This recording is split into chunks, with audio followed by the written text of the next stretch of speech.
Good morning, everyone. We are the group 1 and we're going to tackle about classical conditioning by Ivan Pavlov. So are you ready? Let's start. First, what is classical conditioning?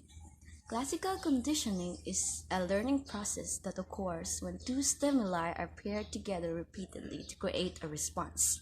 First, the first stimulus evokes a natural response by the subject while the second doesn't.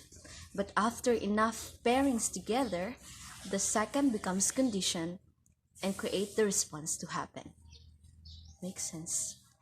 So who is Ivan Pavlov? Ivan Pavlov is a Russian scientist. He was awarded with Nobel Prize year 1904.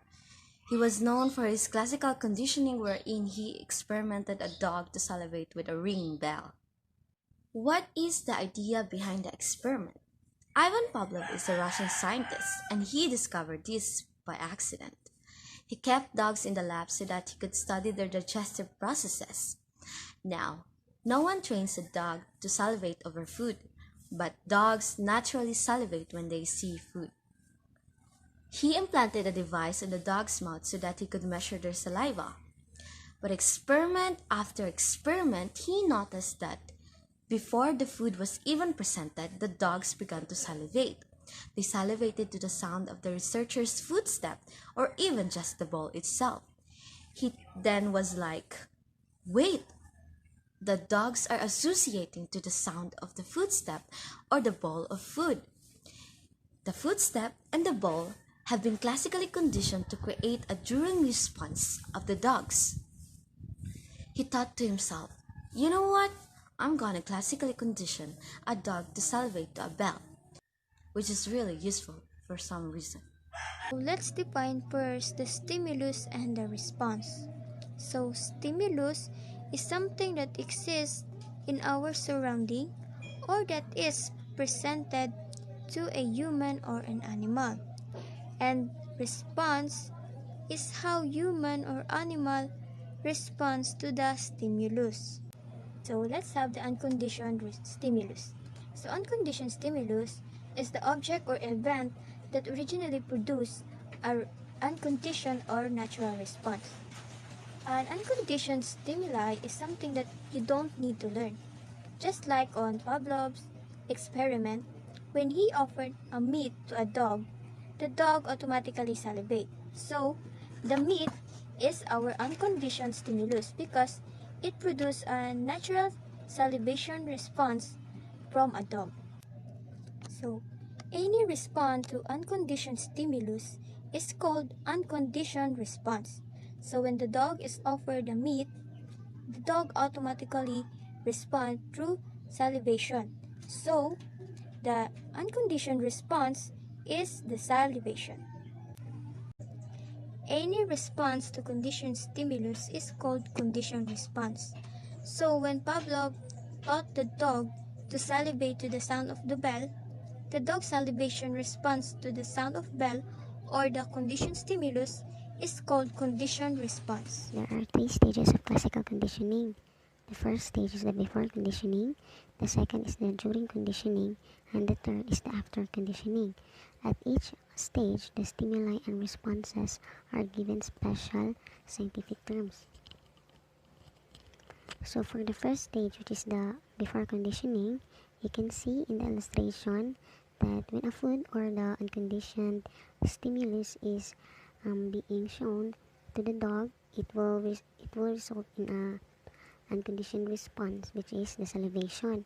In comparison to the second illustration, when a bell is being ring, the dog have no response.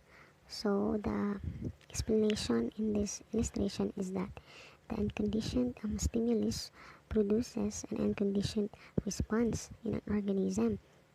In basic terms, this means that the stimulus in the environment has produced a behavioral response which is unlearned, and therefore is a natural response which has not been thought.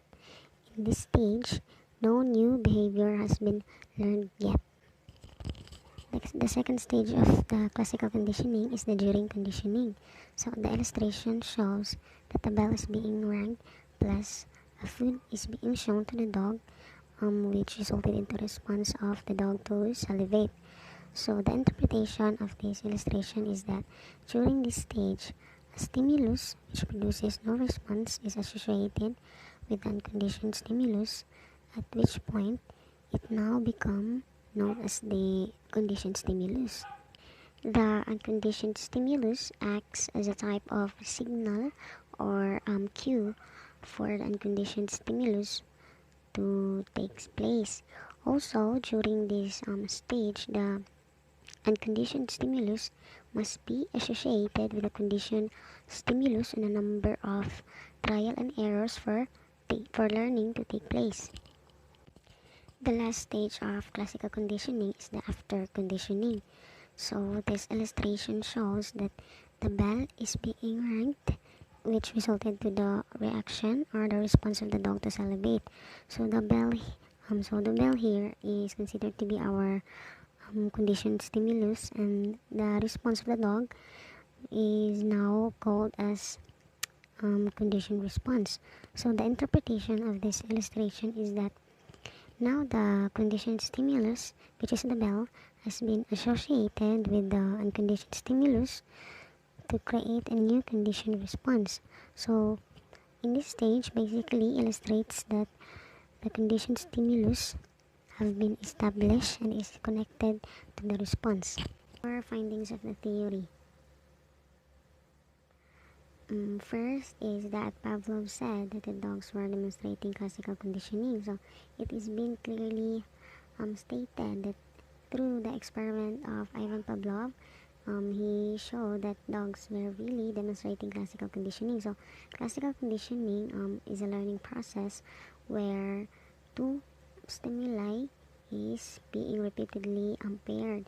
So the experiment first shows that naturally when a bell is being shown to the dog, there would be no response, but at the end of the experiment, when a bell is being shown to the dog, it will result to the response of the dog to salivate.